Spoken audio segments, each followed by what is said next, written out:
Good afternoon, everybody, and welcome to day 7. Yes, day 7, it's going so fast, these IAAF World Championships here in the beautiful Doha. The sunshine in the Khalifa Stadium every night, it's been superb. I'm Ewan Thomas, I am your infield host as ever. Joining me for the pre-show, Michelle Samet. And Michelle, I've said it every single night, wow, wow, wow, wow, wow. We really are being spoiled. Every night, the performances they're delivering.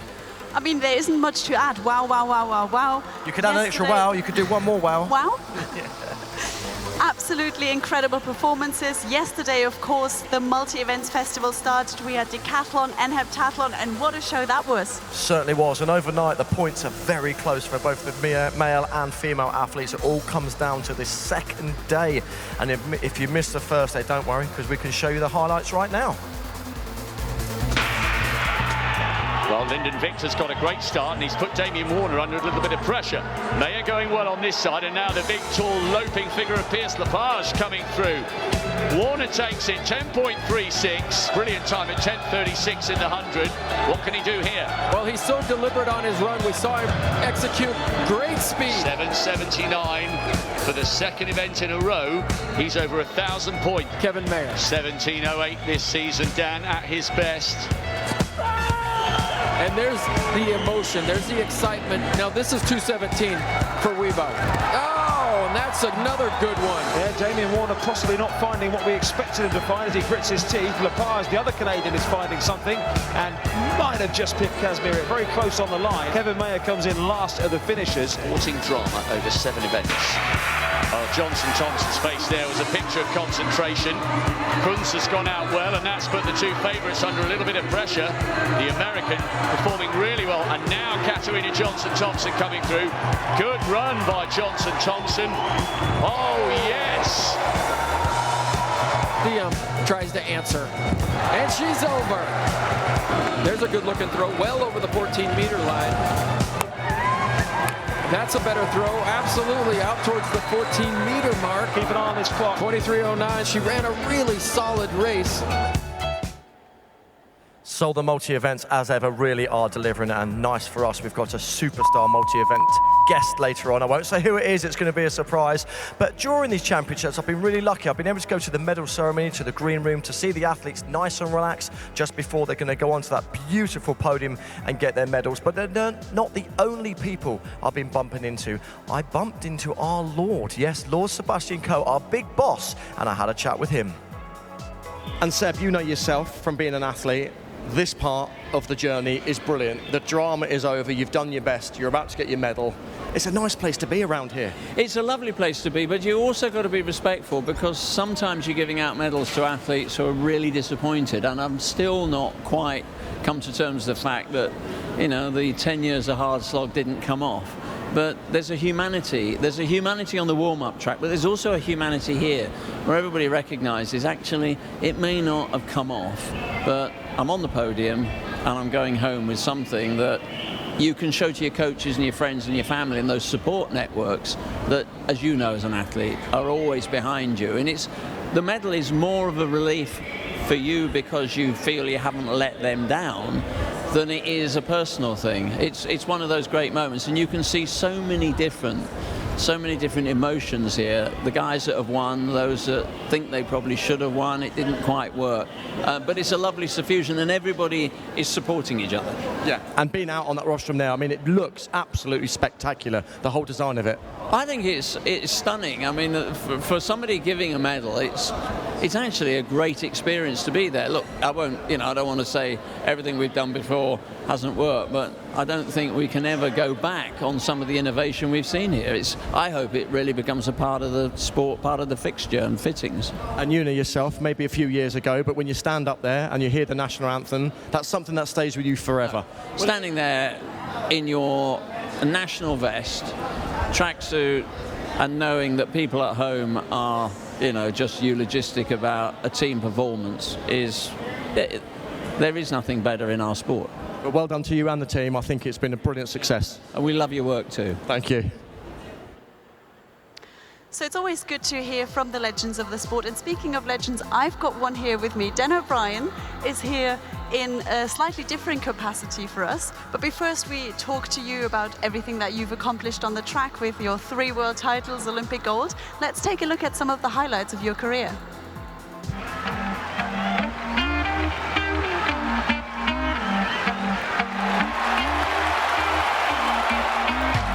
You think I'll beg for mercy? Fall to my knees to be a girl. Are you really that deluded? I wouldn't touch you for the world. 'Cause I know you wake up in the morning thinking this girl's dumb as hell. I know I could love you like the way you love yourself. And here comes Dan O'Brien of the USA. What sort of time is he going to put up? He's going to be narrowly outside the world record, 4:37.51. That's Dan O'Brien's time. We've had a magnificent 10-event achievement by the great new talent in the decathlon, Dan O'Brien. Had to tear you away there from the big screen and reviving those moments. Do you recall that, back in Tokyo 91? Well, I really do. The World Championships for me were really the greatest competitions that I can remember, even probably greater than the Olympic Games, because I didn't make the Olympic team in '92, and I really hung my hat on those titles. And in my efforts to become the world's greatest athlete, the only way I could prove to the world that I was the world's greatest athlete was to continue to win those championships. But I remember that plucky 24-year-old kid, and occasionally I feel like that guy up there, and then I get out of bed and think, you know, I'm 53. And you mentioned the world's greatest athlete, decathletes, heptathletes, they're just out of this world. What makes multi-eventers so special? Well, I think they love sport growing up. Their whole lives, they dream about doing something special. I love the fact that the multi-events keeps you captivated, and you can never perfect it. So a good decathlete, a good heptathlete, they need to be okay with success. They need to be able to overcome failure. And those are 2 attributes that I think you need in everyday life as well. But to be called the world's greatest athlete, Michael Smith said it really well. He said to run, jump, and throw better than anybody else in the world is really the essence of athletics. And we can see by your t-shirt, you're actually here in a different capacity, commentating these 2 days on the IAAF stream and for the international broadcast. How are you finding that? Well, it's really exciting. This is my second go-around with IAAF Productions. I was at the World Relays a couple of years ago, but they've got me in a role on the field, and I've been running around to the field events. The pole vault was so exciting the other night, and now I'm in the booth for the multi-events over the next couple of days, and to see the world record holder and Kevin Mayer up close, and to see the best all-around female athlete in the world, Nafi Thiam, has been a real joy to me. I haven't met either one of those personally. I was in the practice track just momentarily. I got to shake Nafi's hand, and as well as Katrina Johnson-Thompson, and thought, you know, this is a real treat for me, because these are the best all-around athletes in the world.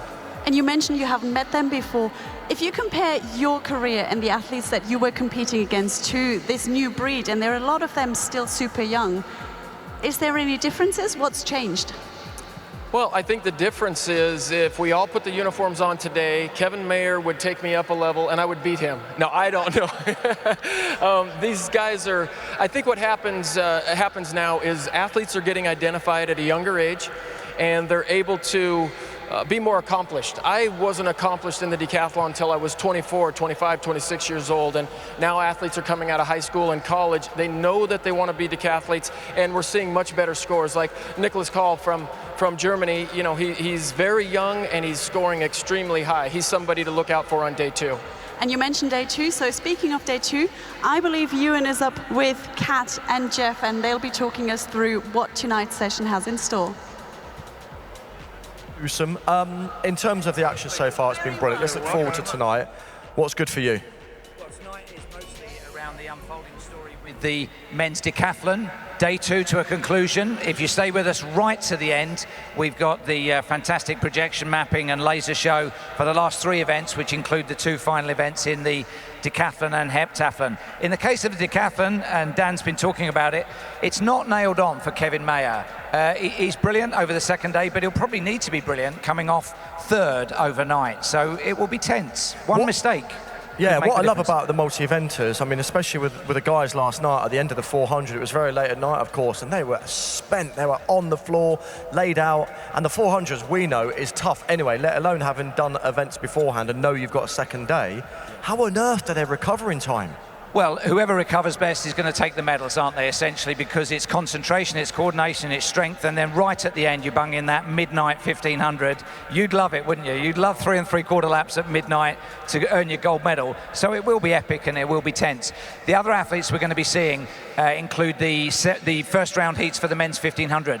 They've had to wait until this point in the competition to make their debuts, almost the last individual athletes from the teams in action. And dare I ask, we shouldn't show favouritism, but your own son is running tonight in those 1500 heats. How is it for you up there commentating, knowing that's my boy down there? You must be doubly nervous.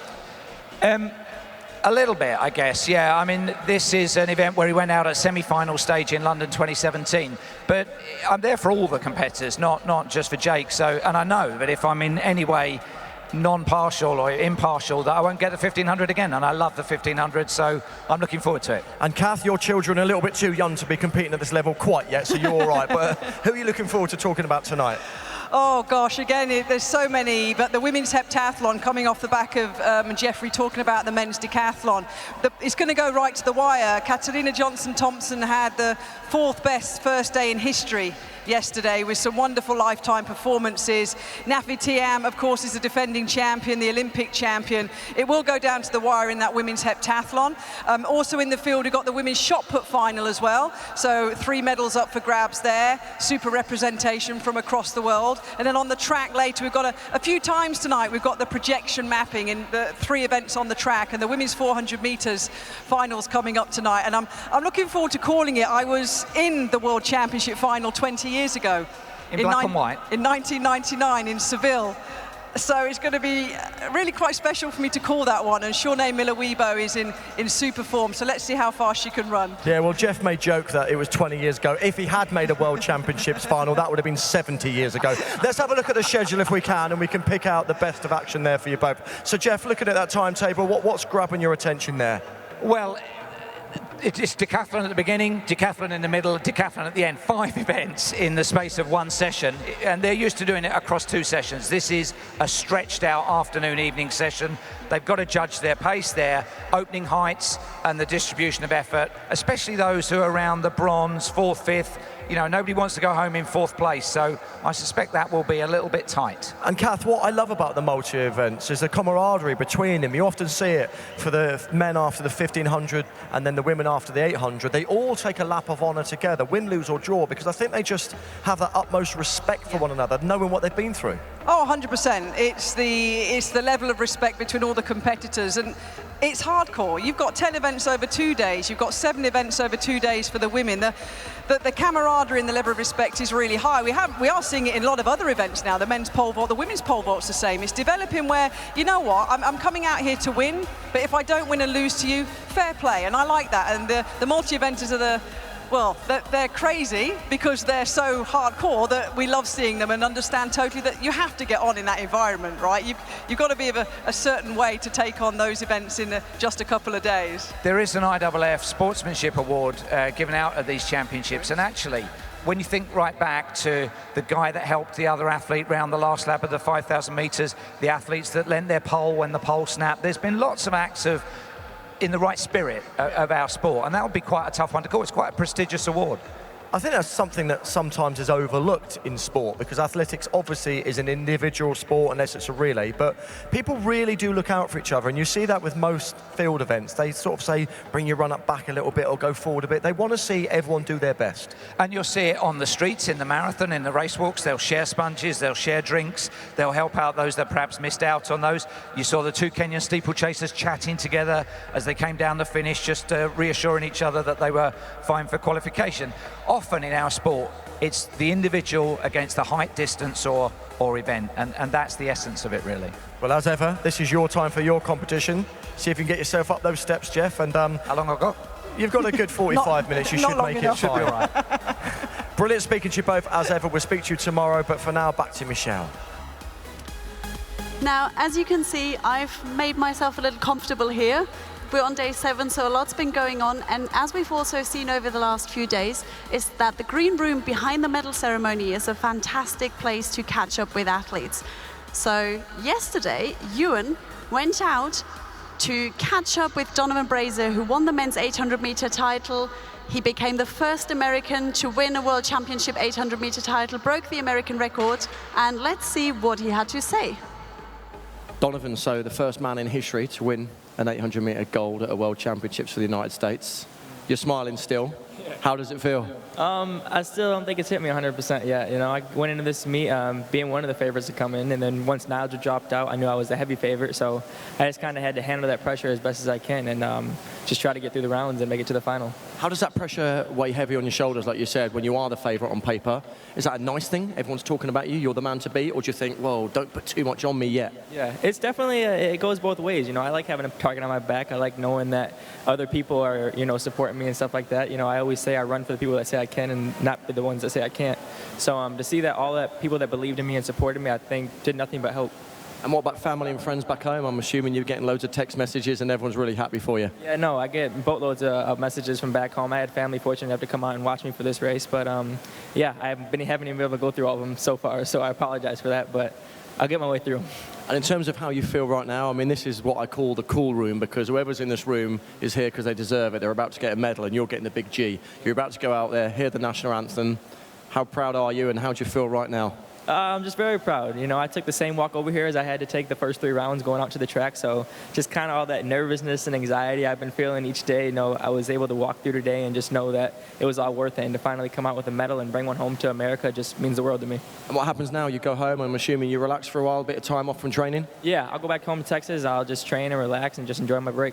Do you know what? Enjoy that break, you deserve it. Well done. Thank you so much. Brilliant for me getting the opportunity to talk to all our medalists, and I've got to say last night it really was action-packed. 3 big finals inside this stadium. Britain getting their first ever global 200-meter gold medal in the women's there with Dina Asher-Smith. That was absolutely fantastic. In fact, all 3 finals were electric, so let's take a look. Paweł Fidek of Poland. Can Fidek go further than 80-12?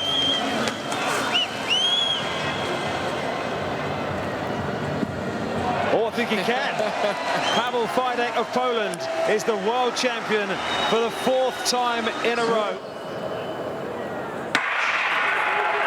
Watch for the start then. Asher-Smith out in lane 7 has gone out very quickly indeed, looking to take Brown with her inside Bryant as well. Asher-Smith has gone blazing through the first 100 meters and leads into the straight. The Americans either side of her, Bryant and Brown. Asher-Smith holding her form. Has she got the strength here? She's moving away. Dina Asher-Smith, the best of British, is finally on top of the world. 21.89. It's history for Great Britain. Away first time, and Holloway got a terrific start. He's the leader at this early stage. McLeod as well. It's Holloway from McLeod.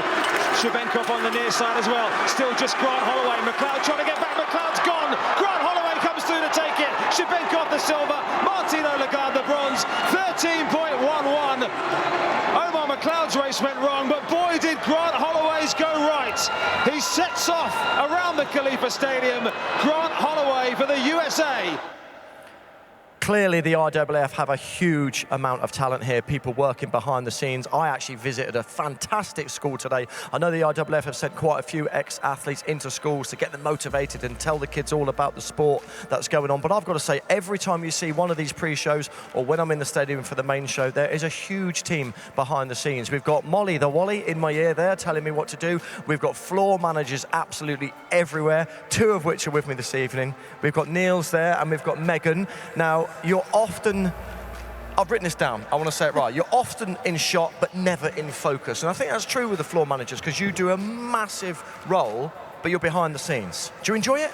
I do. I always equate it to kind of being the wizard behind the curtain, that you never really want to be in the shot. You're the one behind the shot, controlling everything that's going on, you know, lining the athletes up so that they come out on time and that they're ready and prepared to run their race. We actually this year have something brand new for the World Championships, the monoliths for the field events that really bring that added feature to the field events that they often don't get. So we're in charge of getting those all out, lined up and ready to go. And Niels, I must say, your knowledge of the sport as well is absolutely fantastic. It needs to be, because quite often in my ear you'll be saying, right, the winner of this is this, he's won the 4 world champs 3 times before, and we all have to do our research, but sometimes in the heat of the moment things get lost, and your job also not only is to organise the athletes, make sure they're jumping in the correct order and so forth, but it's helping me as well. I try to do my best to give you some information that you need to talk to the people, to tell them about the winners. I have my iPad with me, so I can search for you and bring all the stuff you need, and that's what I want to do, and help you through the competition. I've got to say, they're an absolute dream team, and one of which you can't see down here is T-Boy Tony. We couldn't do it without Tony, who fetched our teeth. Big Wilbert, who's in the background. He's always in the background. He's about 6'8". And I'm going to give you an example. This is the sort of thing that Megan has to do to help me out. But you're going to give me a countdown. Back to Michelle. Thanks, Ewan. And as you can see from the people behind the scenes, we want to take you even further behind the scenes where not even the broadcasters can go, because as we saw, it is the multi-events festival. We have heptathlon and decathlon going on, and there is a lot of time in between events. And if you ever have wondered, what do the athletes do in between the events? We took 2 very special people behind the scenes, and they show us around the combined events waiting room.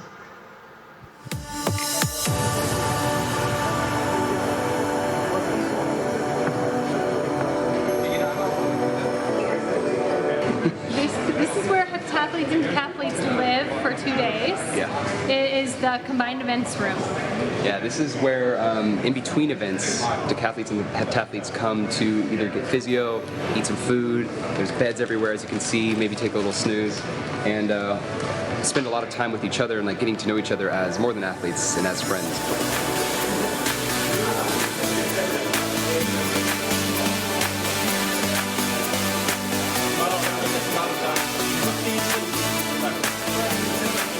Athletes would come here probably 4 times in between each event, and sometimes it would be a little bit more if they're just split in the day. There's a long break. Sometimes you'll have heptathletes sleeping here for 6 hours.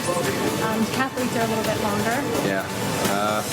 We come in normally in between each event, so probably 4 times a day, and there's kind of a big break sometimes after the shot put or the 3rd event, and so we'll spend a lot of time down here taking naps, maybe listening to some music or something like that.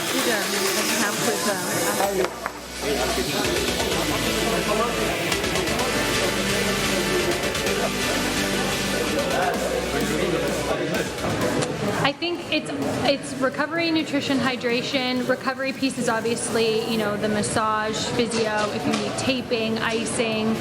It's a great place if you have like a sports psychologist to come and talk you through different things, or calm you down or relax you. Trying to put in some music and lay down and get a little bit of sleep. I think what people sometimes don't realize is the heptathlon and decathlon, each day of competition over the 2 days is usually about 10 hours long. So if you take that over 2 days, you're looking at 20 hours of competition. But what's interesting is, of that 20 hours, heptathletes probably compete for about 4 minutes, and 2 of those minutes are the 800 meters. And the decathletes compete for about 5, maybe 6 minutes, and 4.5 of those are the 1500. So we actually spend a lot of time actually in here thinking about the next event and just resting.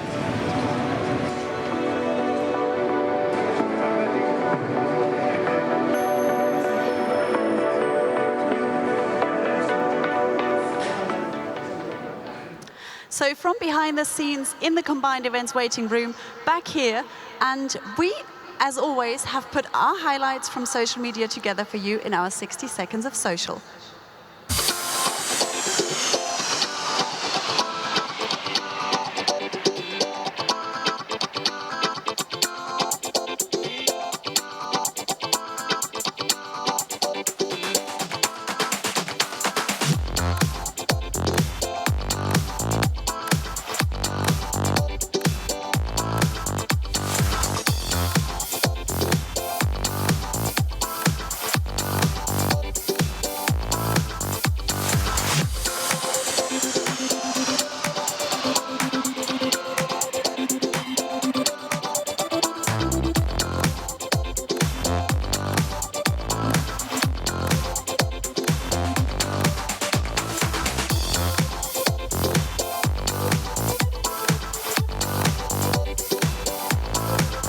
Now, Michelle, I know I'm not a young man anymore, but I just tried to literally get over this hurdle. 2 reasons I can't. My trousers were split, but secondly, wow, they're high, aren't they?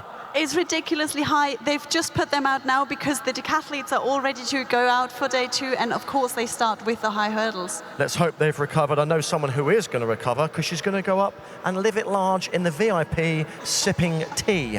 Make sure one day you'll bring me down an ice cream, yeah? Because I miss out on the treats. Only if you behave over the next few days. Maybe the last day, we'll see. Well, that'll be a no then. Anyway, from Michelle and myself for this evening, goodbye.